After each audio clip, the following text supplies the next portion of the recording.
Hello friends, welcome to SSC coaching centre. दोस्तों, गणित की क्लास है, बहुत ही महत्वपूर्ण है। तो चलिए स्टार्ट करते हैं। पहला प्रश्न है 10/11 में क्या जोड़ा जाए कि 11/10 प्राप्त हो। देखिए दोस्तों, यहां पर 10/11 में क्या जोड़ा जाए कि 11/10 प्राप्त हो, हमें नहीं पता कि क्या जोड़ना है, लेकिन इतना जरूर कहेंगे, एक एग्जाम्पल के तौर पर समझेंगे। जैसे कि प्रश्न हमारा ये कह दे कि 6 में क्या जोड़ा जाए, नहीं पता क्या जोड़ा जाए। ठीक है, 6 में क्या जोड़ा जाए कि हमारा 8 हो जाए। एक ये प्रश्न समझ लीजिए, बिल्कुल इसी के जैसा है। जैसे ये कह रहा है कि 10/11 में क्या जोड़ा जाए कि 11/10 हो जाए, ऐसे 6 में क्या जोड़ा जाए कि 8 हो जाए।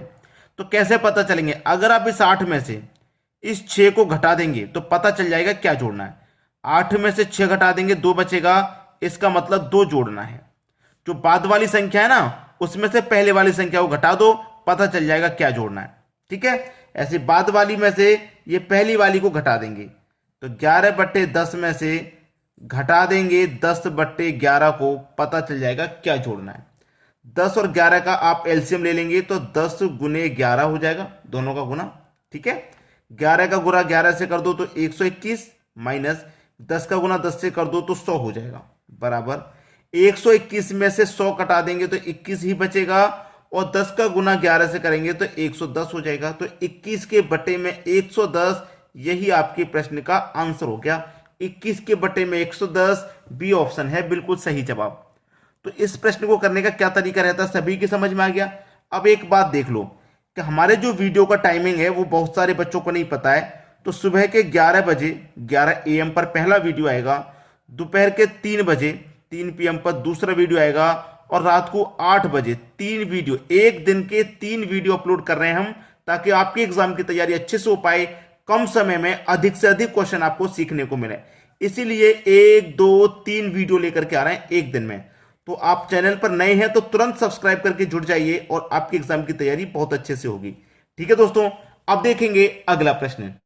अगला प्रश्न है ए, बी तथा सी में 1050 को इस प्रकार विभक्त किया गया है कि ए का भाग, किसका भाग? ए का भाग, ए का भाग बी तथा सी के संयुक्त भाग का, ए का जो भाग है वो कह रहा है ए का भाग बी तथा सी के संयुक्त भाग का 2/3 है। 2/3 कहा गया है, 2/3 नहीं, ये 2/5 है। ठीक है दोस्तों, ये 2/5 है। 2/5 हो तब ए को कितना मिलेगा? ए को कितना मिलेगा? इस तरीके का कभी भी प्रश्न हो तो आप जानते हैं कि पहले वाली, ऊपर वाली जो वैल्यू होती है वो पहले वाली होती है, नीचे वाली वैल्यू वो बाद वाली होती है। तो ए का जो अनुपात है वो 2 हो गया, ठीक है, बराबर बी प्लस सी का जो अनुपात है वो आपका 5 हो गया। और अनुपात का क्या करेंगे? योग, क्योंकि आपके पास जो ए, बी और सी का योग है वो है 1050। तो अनुपात का योग 2 और 5 7 हो जाएगा। 7 से कर दो डिवाइड, कितनी बार में जाएगा? 7 एकम 7, 3 बचेगा 35, 7 पंजे 35, और 1 0, 150 बार में गया। आपसे पूछ रहा है ए को कितना मिलेगा। ए को, ए का रेशियो 2 है, तो 150 का गुना मैं 2 से कर दूंगा तो ए को जो राशि मिलेगी वो 300 होगी। ए को जो राशि मिलेगी वो 300 होगी। बी ऑप्शन हो जाएगा आपके प्रश्न का बिल्कुल सही जवाब। बहुत अच्छा प्रश्न था, आसानी से समझ में आ गया। अब देखेंगे अगला प्रश्न। अगला प्रश्न है 750 रुपए को ए, बी तथा सी में इस प्रकार बांटा गया है कि ए अनुपात बी बराबर 5:2 तथा बी अनुपात सी बराबर 7:13। इसमें ए का भाग है। 3 व्यक्ति हैं, ए, बी और सी। लिख लेते हैं, ए, बी और सी, ये 3 व्यक्ति हैं आपके पास। ए का मान है 5 तो 5 लिख लेंगे, और बी का मान है 2 तो 2 लिख लेंगे। ठीक है, लेकिन बी का मान यहां पे 2 था, बी का मान यहां पे 7 है, तो बी के नीचे ही बी का दूसरा मान आ जाएगा जो 7 है। ठीक है, और सी का मान 13 है तो सी के नीचे आएगा, लेकिन दूसरी लाइन चालू हो गई है तो यहां पे आएगा। ठीक है, ये खाली जगह इसके बराबर वाली संख्या लिख दो, ये खाली जगह इसके बराबर वाली लिख दो। ठीक है, 7 पंजे 35, 7 दूने का 14, 13 दूने का 26। अब देखिए आपके पास योग कितना है? योग है 750 का। जब योग 750 है तो अनुपातों का भी आप क्या कर लेंगे? योग कर लेंगे, अनुपात का भी योग। तो 14 और 26 मिलाकर के कितना हो जाएगा? 40। 40 में जोड़ देंगे 35, 75। तो इस योग में अनुपात के योग से डिवाइड कर दो, 75 से एक बार में जाएगा और 1 0 10 बार में पूरा कट गया। आपसे पूछा है ए का भाग है, ए का रेशियो कितना है भाई 35, तो 10 का गुना 35 से कर दो भाई 350 हो जाएगा। तो ए का जो भाग रहेगा वो 350 रहेगा। ठीक है, 350, यानी कि डी ऑप्शन आपका बिल्कुल सही जवाब हो गया। अब देखेंगे अगला प्रश्न। अगला प्रश्न है किसी धन को ए, बी तथा सी में 3, 5, 7 के अनुपात में बांटा गया है। यदि सी का भाग ए के भाग से 1600 रुपये अधिक हो तो बी का मान कितना है। ए, बी और सी, ये है आपके पास 3 व्यक्ति, इनका अनुपात है 3:5:7, ये इनका अनुपात है। कह रहा है कि सी का भाग ए के भाग से 1600 रुपये अधिक है, सी का भाग ए के भाग से अधिक है, तो सी का भाग ए के भाग से अनुपात में कितना अधिक है। सी का जो भाग है ए के भाग से अनुपात में 4 अधिक है और रुपए में 1600 अधिक है, तो 4 बराबर 1600 हो जाएगा। जब 4 अनुपात बराबर 1600 तो 1 अनुपात बराबर 400। आपसे पूछा है बी का मान कितना है। बी का जो रेशियो है 5 है, जब 1 बराबर 400 के तो 5 बराबर कितने के 4 पंजे 20, यानी कि 2000 के। ठीक है, बी का मान कितना है 2000 है, सी ऑप्शन हो जाएगा बिल्कुल सही जवाब। क्लियर है। अब देखेंगे अगला प्रश्न।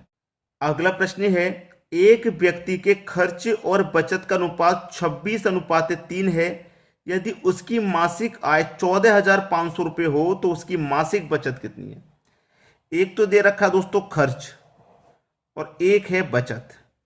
ठीक है, खर्च और बचत इनका अनुपात है 26:3 का, जबकि आय है आपके पास 14,500 की। अब देखिए खर्च और बचत दोनों मिलाकर के आय होता है कि नहीं।